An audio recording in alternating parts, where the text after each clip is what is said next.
Hello guys, national day പ്രമാണിച്ച് Dubai 4 ദിവസത്തെ ആഘോഷത്തിലാണ്. അങ്ങനെ 4ാമത്തെ ദിവസം ഞങ്ങളും ഒരു ആഘോഷത്തിൽ പങ്കെടുക്കാൻ പോവുകയാണ്, ഗ്ലോബൽ വില്ലേജ്. ഞങ്ങളിന്ന് വന്നിരിക്കുന്നത് പെപ്സി കുപ്പിയുടെ അടപ്പമായിട്ടാണ്. ഒരുപാട് റീൽസിൽ കണ്ടിരുന്നു അങ്ങനെ എൻ്റർ ചെയ്യാൻ പറ്റുമെന്ന്. പെപ്സി, 7up, മിറണ്ട എന്നിവയുടെ മഞ്ഞ അടപ്പാണെങ്കിൽ 8 ദിർഹംസിൻ്റെ കുപ്പി നമ്മൾ മേടിക്കുകയാണെങ്കിൽ അതിൻ്റെ അടപ്പ് ഉപയോഗിച്ച് നമുക്ക് ഫ്രീ ആയിട്ട് ഇതിൽ എൻ്റർ ചെയ്യാൻ പറ്റും. അല്ലാണ്ട് ടിക്കറ്റ് എടുക്കുവാണെങ്കിൽ 25 ദിർഹംസാണ് വരുന്നത്.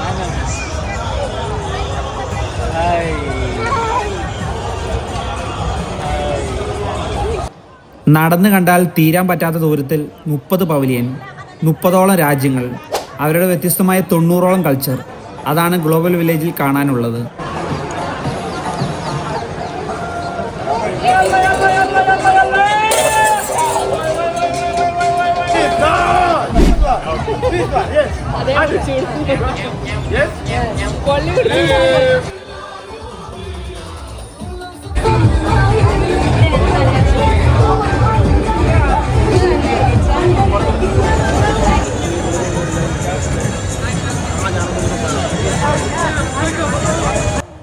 ഞങ്ങൾ എത്തിയത് ഒരു 5 മണിയോട് കൂടിയാണ്.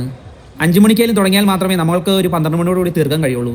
കാരണം ഇത്രയും രാജ്യങ്ങളും അവരുടെ വ്യത്യസ്തമായ തനതായ രീതികളും നമ്മൾ കണ്ടു തീർക്കുമ്പോഴേക്കും 12 മണി കഴിയും.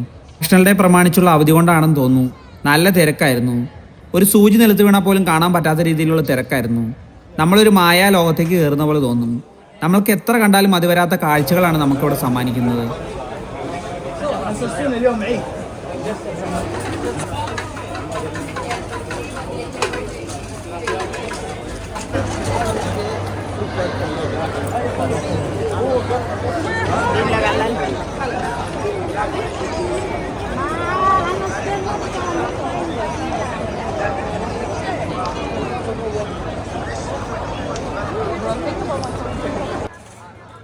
അങ്ങനെ ഞങ്ങൾ ഇന്ത്യയുടെ പവലിയനിലെത്തി. ഒരു അമ്പലപ്പറമ്പിൽ കയറിയ പോലെയാണ് എനിക്ക് തോന്നിയത്. വളയും മാലയും തുടങ്ങി എല്ലാ സാധനങ്ങളും ഉണ്ട്. സി.ഡി. മൂസ സിനിമയ്ക്കകത്ത് ബിന്ദു പണിക്കർ പറഞ്ഞ പോലെ ഞാൻ എന്താ എടുക്കണ്ടേന്നുള്ള കൺഫ്യൂഷനിലായിപ്പോയി എല്ലാവരും.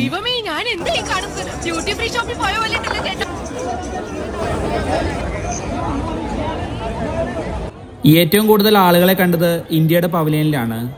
വ്യത്യസ്തമായ ഭക്ഷണങ്ങളും നമ്മുടെ നാട്ടിൽ കിട്ടുന്ന പോലെയുള്ള സാധനങ്ങളും എല്ലാം ഉണ്ടായിരുന്നു അവിടെ.